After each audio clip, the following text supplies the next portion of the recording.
Yo, what is going on, guys? This is Kavoda here, and today I just wanted to make a quick video talking about the Ocucor and some builds for the Ocucor.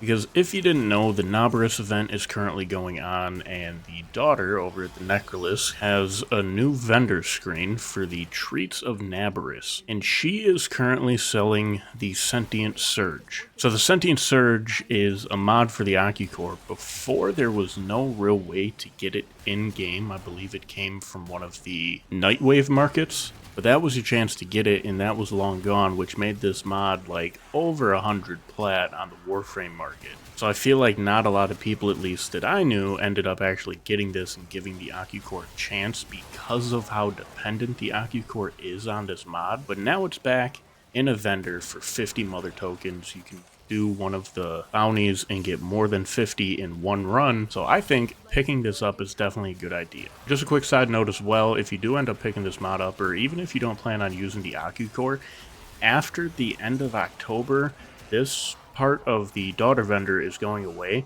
so this would be a great mod to hoard right now because the price of them in plat is going to go up once this event ends. But what is this mod? What does it do? Why is it so good?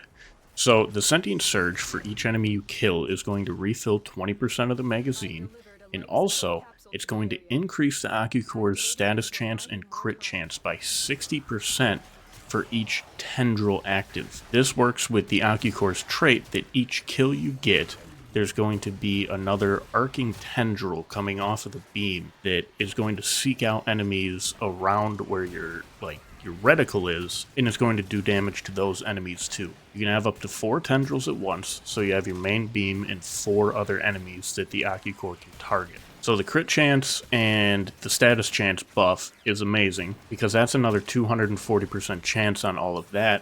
And then, this mod is very good because the faster you're killing stuff, your magazine is never actually going to empty.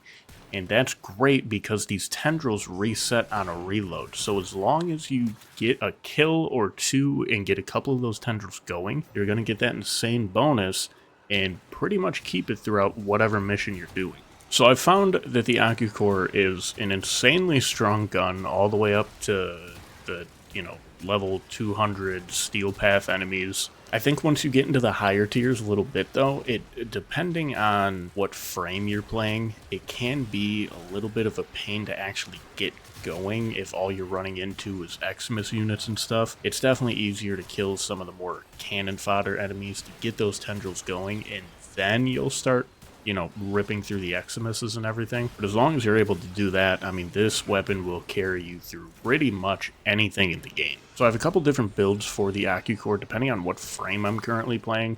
I know in my Saryn video before I went over one Ocucor build, and I'll throw that up on screen here. It's still the same build.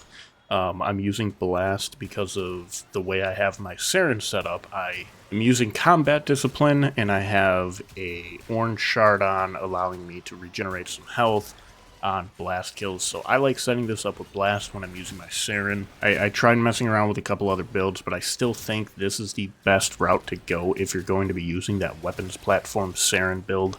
So that previous build leaned into the status chance a little bit more. This one here is going to lean a little bit more into crit chance. You'll notice I don't have Blast on there anymore. I only have Electricity and then the innate Radiation, but the crit chance is up to 48%. This is the build I was using for Dagath, where her Doom gives her that bonus crit damage. So this is more of a crit focused build. This is what I found works really well with that.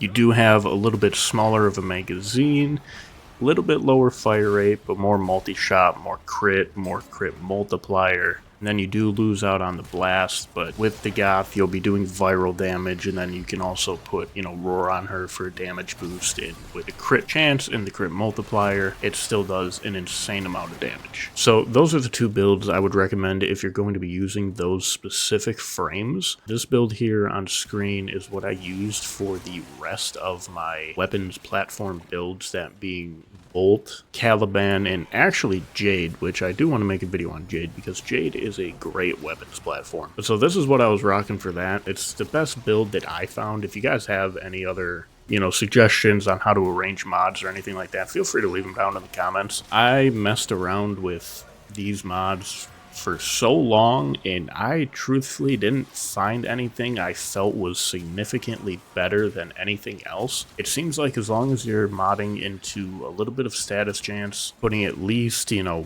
one or two more elements on the Ocucor, and then or leaning into the crit chance and the crit multiplier, you really can't go wrong with anything on this gun. If you guys have anything else, any other builds, any other mod suggestions, feel free to leave them down in the comments. This is just what I've liked using. I do want to say, if you're using this gun, me personally, I found it a lot better to be running Nourish on my frame over Roar, just because Nourish does help eat through enemies a little bit faster with a build like this. But even if you really wanted to, you could, take off the primed heated charge, do a convulsion and cold. That would also give you the viral if you wanted to run Roar instead. You could do blast, you could do heat. Maybe if you do only heat, run another crit chance mod. There are honestly so many different options for this gun that work amazing. This is just what I personally found to be best. So yeah, those are my builds. Like I said, don't forget to hoard a couple of these, because I absolutely feel like the price of Sentient Surge on Warframe Market is going to go way back up once this event ends.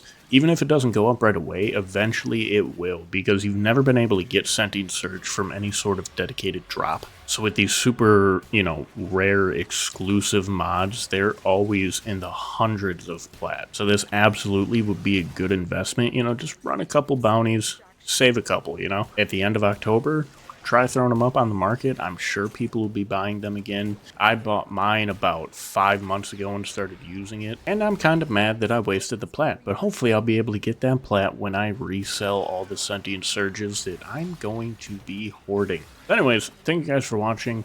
If this video helped you out in any way, shape, or form, please leave a comment, like, subscribe.